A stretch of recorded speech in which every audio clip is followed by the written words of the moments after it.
오늘 읽은 본문은 또 실제로 예수님이 이 고난 주간 가운데 네 번째 날에 행하셨던 일들이 기록되어져 있는 본문이기도 합니다. 예수님은 지난 종료주일에 나귀를 타고 예루살렘에 입성하신 후에 크고 작은 일들을 겪으시고 이제 이 네 번째 날에 이르러서 제자들에게 고별 설교를 하십니다. 그리고 우리가 아는 것처럼 최후의 만찬을 또한 가지시게 되죠. 그 와중에 오늘 제자들의 발을 씻겨주시는 장면이 나오게 됩니다. 이것이 목요일 저녁에 있었던 사건입니다. 이제 이 모든 것이 끝나게 되면 제자들과 함께 감난산 겟세마네 동산으로 올라가셔서 기도하시고, 그리고 그곳에서 대제사장이 보낸 무리들에 의해 붙잡히시는 그런 고난을 겪게 되실 것입니다.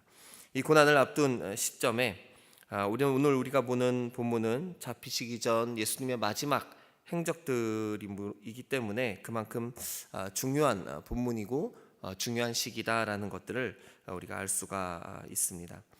오늘의 주제는 섬김의 길이죠. 이 섬김의 모습을 가장 대표적으로 나타내는 모습이 바로 오늘 우리가 본 본문처럼 제자들의 발을 씻겨주신, 예수님께서 그 제자들의 발을 씻겨주신 기사입니다.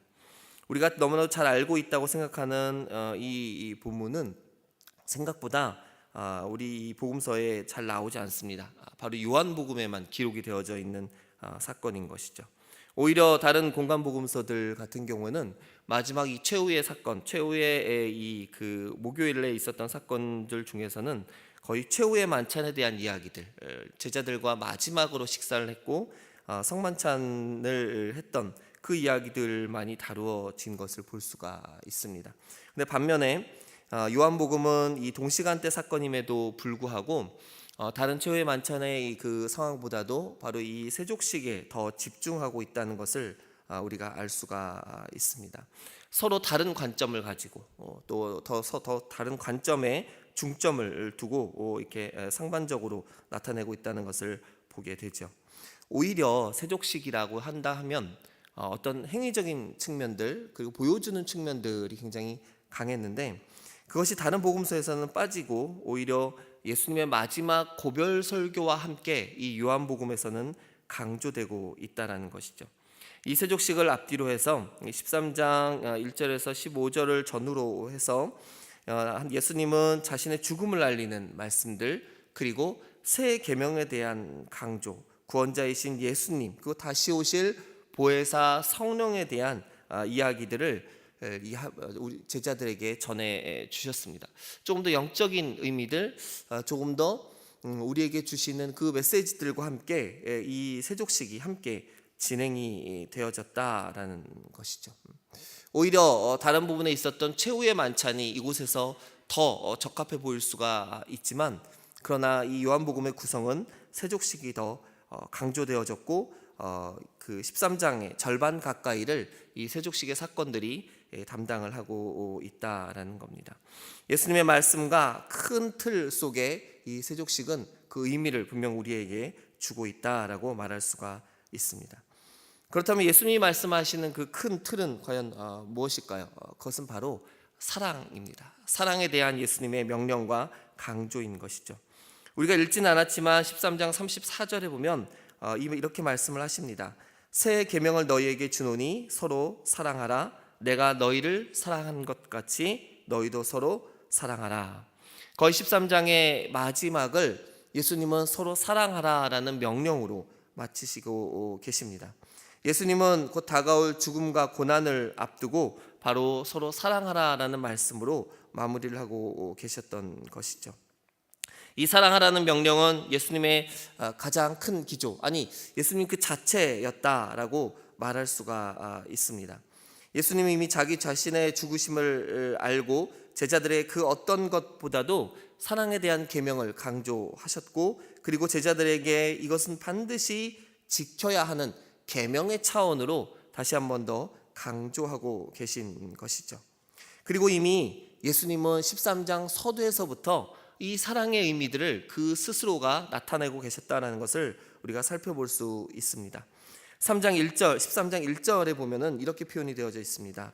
유월절 전에 예수께서 자기가 세상을 떠나 아버지께로 돌아가실 때가 이른 줄 아시고 세상에 있는 자기 사람들을 사랑하시되 끝까지 사랑하시니라.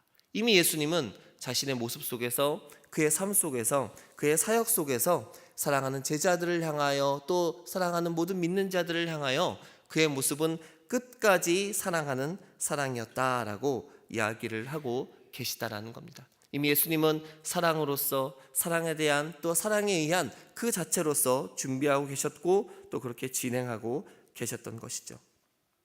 잠시 예수님의 모습은 이러함에도 불구하고 제자들이 어떠했는지 우리가 또 살펴볼 필요가 있습니다. 이미 2절에 제자 중 하나인 가룟 유다의 마음에 마귀가 예수님을 팔려는 생각을 넣었다라고 하고 있습니다. 또 그 밖에 다른 제자들의 마음은 어떠했을까요? 제자들의 상태는 과연 어떠한 상태였을까요? 오늘 본문에 기록되지는 않았지만 우리가 알고 있는 것처럼 대부분의 제자들은 예수님과 다른 동상이몽을 꿈꾸고 있었습니다. 그들에게 최대 관심거리는 우리가 어떻게 예수님의 명령을 지키고 따라갈 것인가가 아니라 예수님이 나중에 이 땅의 왕이 되었을 때 누가 큰 자가 될 것인가, 누가 높은 자리에 앉을 것인가에 대한 관심이 지대했던 것입니다. 그러다 보니까 제자들끼리도 서로 견제하고 파벌로 나누어졌고, 그리고 그러한 긴장감 가운데 그 12명의 제자들은 서로 동거하고 있었던 것입니다. 그런 그들의 모습이 사실 오늘 본문 가운데 행동으로 비춰지고 있었던 것이죠. 그들의 그런 모습은 예수님이 직접 세족식을 하게 한 이유이기도 했습니다. 3절과 4절에 보면 이렇게 비슷한 표현들이 나옵니다. 3절 맨 처음에 저녁 먹는 중, 또 4절 맨 앞에 저녁 잡수시던 자리에서, 바로 세족식이 일어난 시점인데요. 여러분도 아시겠지만 유대인들의 신발은 우리 같은 이런 구조의 신발이 아니라 샌들 형식이죠. 그래서 항상 낮에 그들이 활동할 때는 그들의 발은 지저분한 상태였습니다. 그래서 보통 집에 들어가게 되면, 식사의 자리에 오게 되면 제일 먼저 하게 되는 일이 보통 발을 씻는 일이었던 겁니다. 그 집에 들어가서 식사하기 전에 먼저 비유대인들이 종으로서 초대된 자들의, 함께 그 자리에 참여한 자들의 발을 씻겨주는 전통이 있었던 것이죠. 그런데 오늘은 처음 도착했을 때 아무도 그 일을 하지 않았고 그들은 여전히 그런 약간의 찝찝함 가운데에서 식사를 하고 있었던 겁니다. 3절과 4절처럼 저녁 먹는 중에, 식사를 하는 가운데 그들은 계속해서 발을 씻지 않은 채로 있었던 것이죠. 그 예수님과 제자들 일행 중에 그들의 발을 씻겨줄 종은 없었습니다. 오늘날 그런 예법들이 만약 적용이 된다면 고급 음식점 정도에 들어가면 그렇게 발을 씻겨주는 사람들이 있었을 겁니다. 그러나 그들이 모이는 곳에는 그렇게 그들의 발을 씻겨줄 수 있는 사람이 아무도 없었던 것이죠. 여전히 그들은 그들의 발가락 사이에 낀 모래와 흙을 그대로 간직한 채, 다 털어내지도 못한 채 약간은 따끔거리는 그런 모습으로 불편하게 식사를 하고 했는지도 모르겠습니다. 아마 그런 생각을 했을 수도 있을 것 같아요. 누가 좀 하지, 누가 좀 씻겨주지, 서로 이런 생각을 했을지도 모르겠습니다. 그리고 서로 눈치만 보고 있었을 겁니다. 그들은 아마도 그 자존심 때문에 누구도 나설 수 없었을 겁니다. 내가 먼저 씻겠다, 씻겨주겠다 라고 말을 하면 내가 너보다 낮은 사람이다, 내가 좋은 같은 모습이다 라고 생각을 했겠죠. 그들 모두는 스스로가 더 낫다라고 생각을 했을 겁니다. 내가 먼저 일어서면 내가 지는 거다, 이런 생각들을 가지고 있었을 겁니다.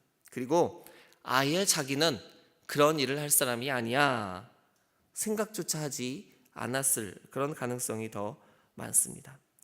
그들의 마음 가운데, 그들의 전통 가운데 지독히도 깊이 뿌리 박힌 그런 우월의식 때문에 누구 하나 일어서서 발을 씻길 생각조차 하지 않았던 것이죠.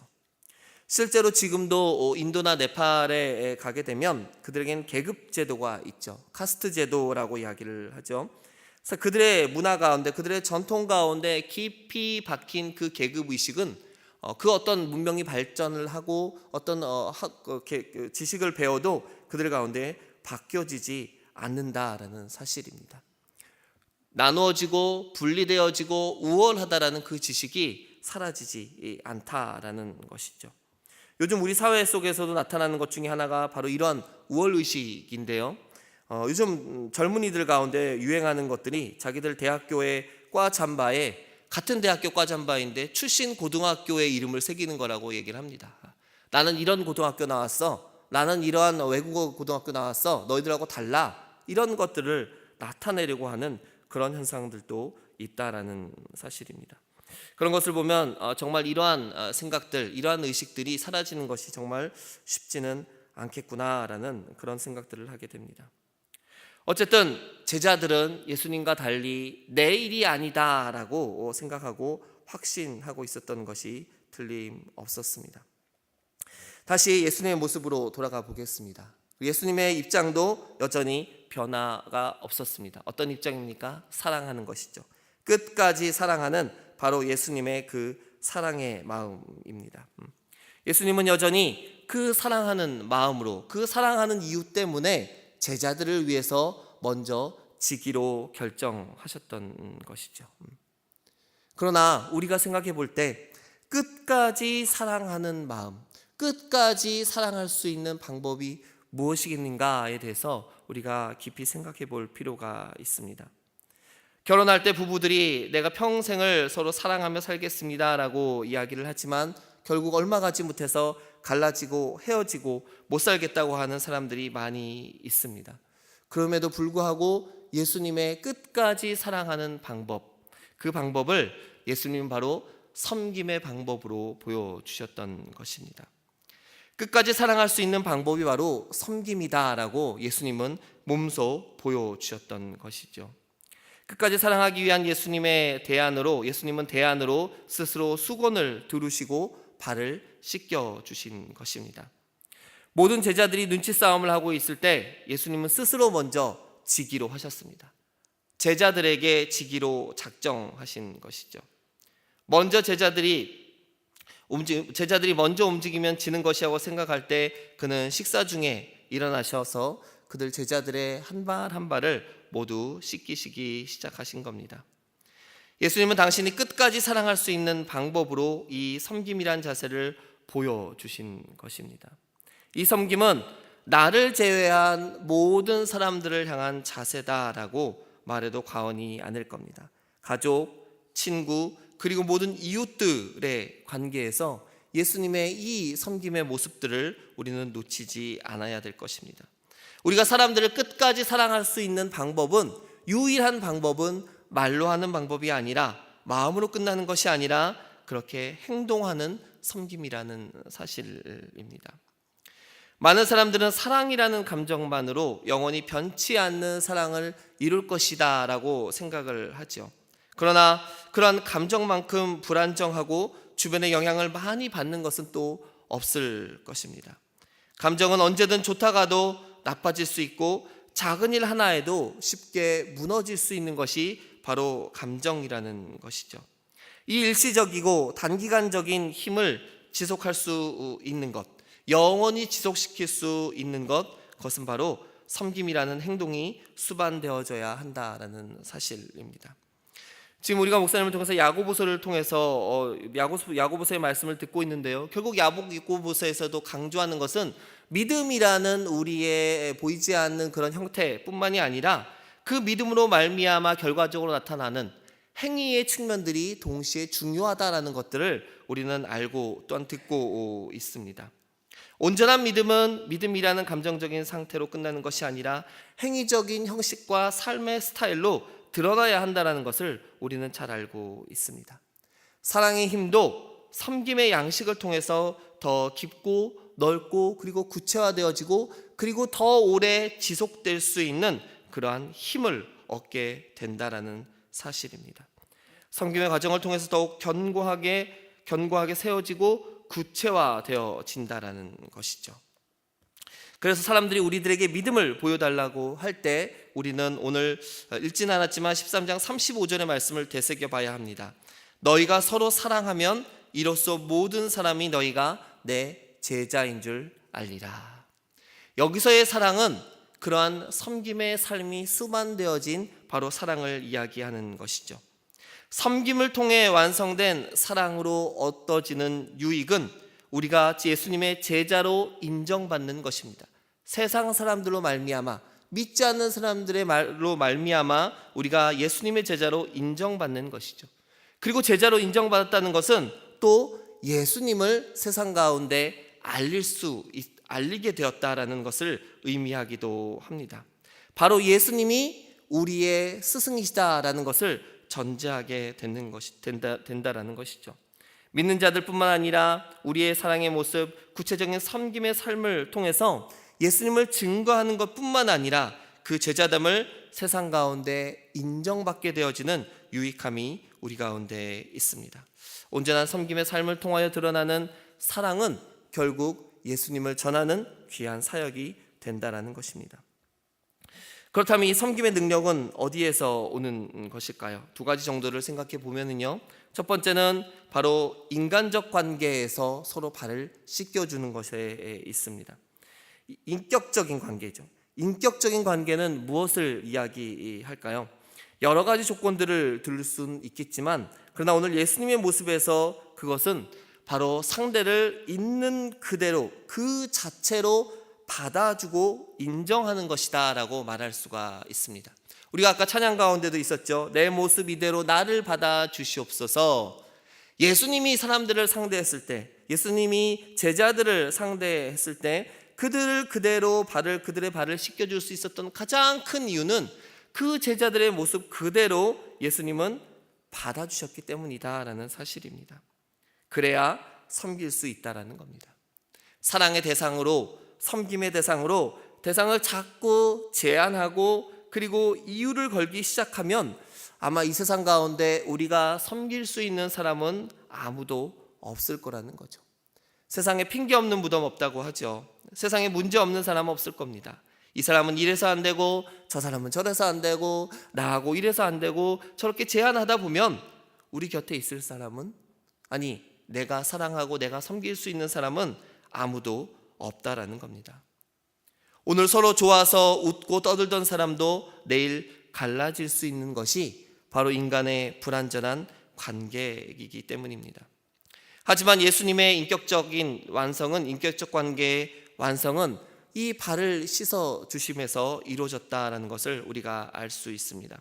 예수님이 발을 씻어준 사람 가운데 누가 있습니까? 바로 잠시 후에 자신을 팔 가룟 유다라는 제자도 있었죠. 가룟 유다는 예수님을 팔아버리고 은을 대가로 받은 사람이었습니다. 만약 예수님이 그 가룟 유다의 발 앞에 섰을 때 넌 빠져 라고 이야기를 했다면 예수님의 그 온전한 섬김은 이루어지지 못했을 것입니다. 그러나 예수님은 묵묵히 지금 내가 씻긴 이 발이 결국 로마 군병에게 다가가서 대제사장에게 달려가서 나를 팔 발이라는 것을 알매도 불구하고 예수님은 묵묵히 그 가룟 유다의 두 발을 다 씻기셨다는 사실입니다. 가룟 유다가 예수님을 배반하는 것은 가룟 유다의 자유였습니다. 그러나 예수님의 자유는, 예수님의 그 인격적인 관계는 당신을 배반하는 자의 발을 씻기시는 것이었습니다. 끝까지 인격적 관계의 문을 열어 놓으시고 끝까지 가룟 유다까지도 사랑하신 예수님의 사랑이고 그리고 예수님의 섬김이었다라는 사실입니다.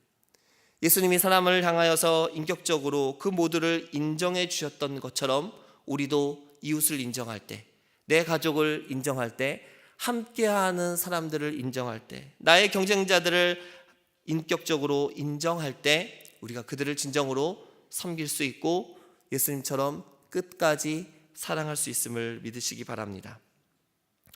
또 한 가지 섬김의 능력은 어디에서 오는 것일까요?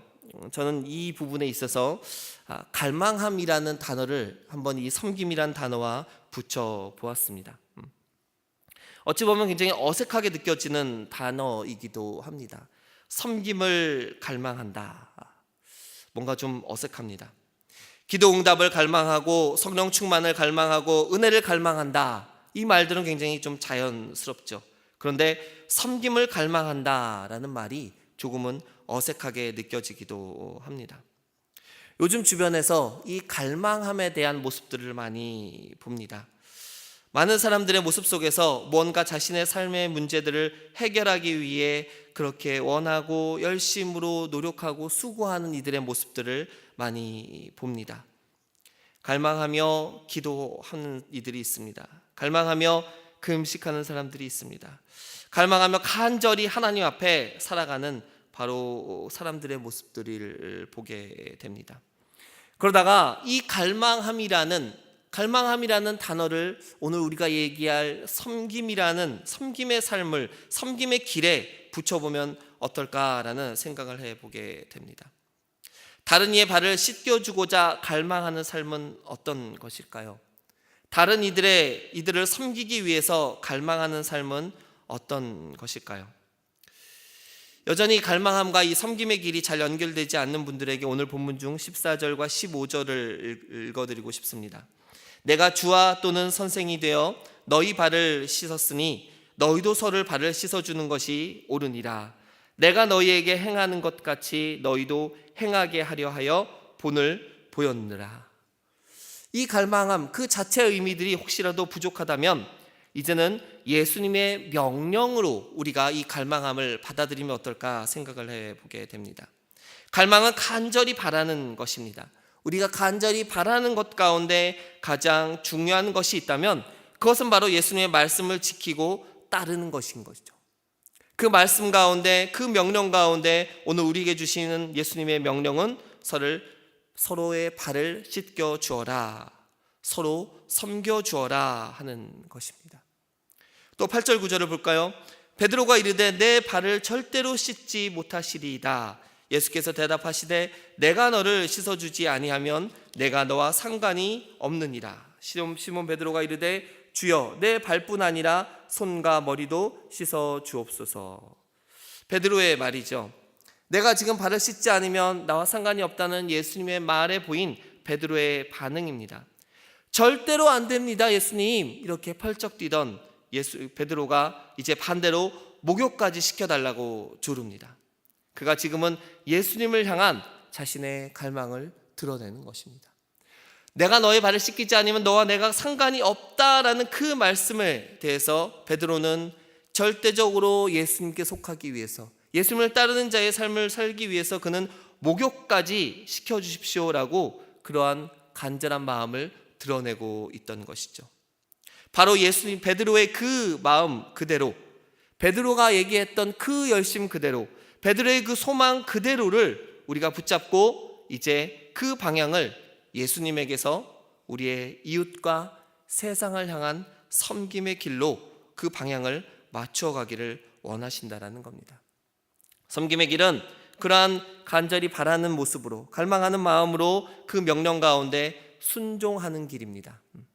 예수님이 우리에게 서로 사랑하라, 너희가 서로 섬김으로 끝까지 사랑하라 라고 말씀을 하셨던 것처럼 우리가 그 삶을 이루기 위해서 그 순종의 삶을 갈망해야 된다는 것입니다. 이것은 어쩌면 우리의 의도이기보다는 예수님의 절대적인 명령이고 그 명령을 지켜야 하는 우리의 의무임을 여러분 기억하시기를 바랍니다.